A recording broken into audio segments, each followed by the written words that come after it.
sportifs sont pour plusieurs synonymes d'ambiance et de plaisir. Voilà que des plaintes des voisins du terrain de football de l'Académie Saint-Louis changent la réalité cette année. Le bruit devra être au minimum lors des matchs de l'Arsenal, sans quoi des amendes pourraient être données. La municipalité de Saint-Antoine-de-Thiers revient à la charge afin de creuser un puits sur les terrains de la ferme Marie-Jolie. Les propriétaires avaient pourtant obtenu un gain en février dernier devant la Commission de la protection du territoire agricole. Mais aujourd'hui, la ferme fait à nouveau face à une possibilité d'expropriation. Marie-Julie, les propriétaires s'expliquent mal cette décision. Dans un autre ordre d'idées, la Sûreté du Québec demande l'aide du public pour retrouver Jonathan Huet de Saint-Joseph. La nouvelle équipe de la Ligue nord-américaine de hockey, la Nationale de Québec, a lancé hier ses activités. Toutes les parties seront jouées au complexe sportif Bonaire de l'Ancienne-Lorette, sauf 3 au pavillon Guy Lafleur. Le camp d'entraînement débute le 8 septembre et le premier match local le 5 octobre. Bonsoir, mesdames et messieurs. La Ville de Québec publiera sous peu son nouveau rôle d'évaluation et les gens d'affaires craignent de faire les frais d'une hausse du compte de taxes, une augmentation qui pourrait découler de la flambée des prix des résidences.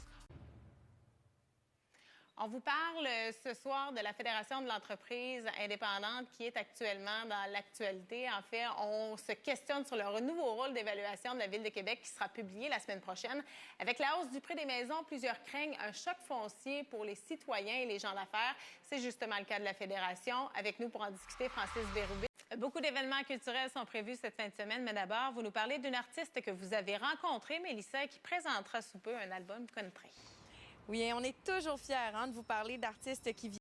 Voulant aider les jeunes vivant avec le diabète, une jeune femme de Québec s'est lancée dans l'écriture d'un livre jeunesse. Et Virginie, ça donne une histoire tout à fait inspirante.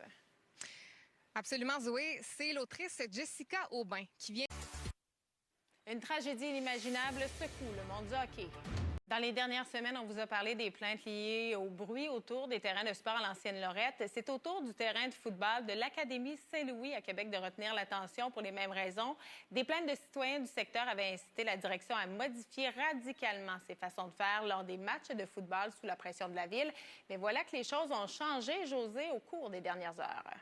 Voici une histoire qui aurait pu mal tourner alors qu'une camionnette qui circulait sur la rue Saint-Samuel. La municipalité de Saint-Antoine-de-Thiers revient à la charge afin de creuser un puits sur les terrains de la ferme Marie-Jolie. Les propriétaires avaient pourtant obtenu un gain en février dernier devant la Commission de la protection du territoire agricole. D'ailleurs, une entente avait été conclue avec la Ville de Québec en 2020 afin de fournir Marie-Julie 136 000 litres d'eau potable. Oui, bien, écoutez, c'est Une autre fin de semaine qui risque d'être compliquée pour les automobilistes de la région. Le pont de Québec qui sera fermé à la circulation des...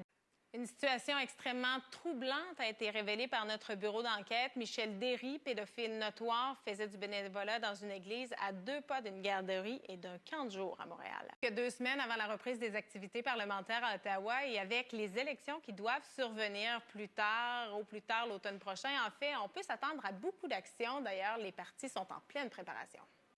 On se laisse sur ces images de la Super Franco-Fête à l'Agora de Québec. Déjà la dernière... Bon midi, mesdames et messieurs. On vous parlait hier de cet homme blessé à la suite d'une introduction par effraction dans son domicile de Saint-Féréol-les-Neiges. La victime a été assaillie par 2 individus, José, qui vont comparaître au Palais de justice de Québec.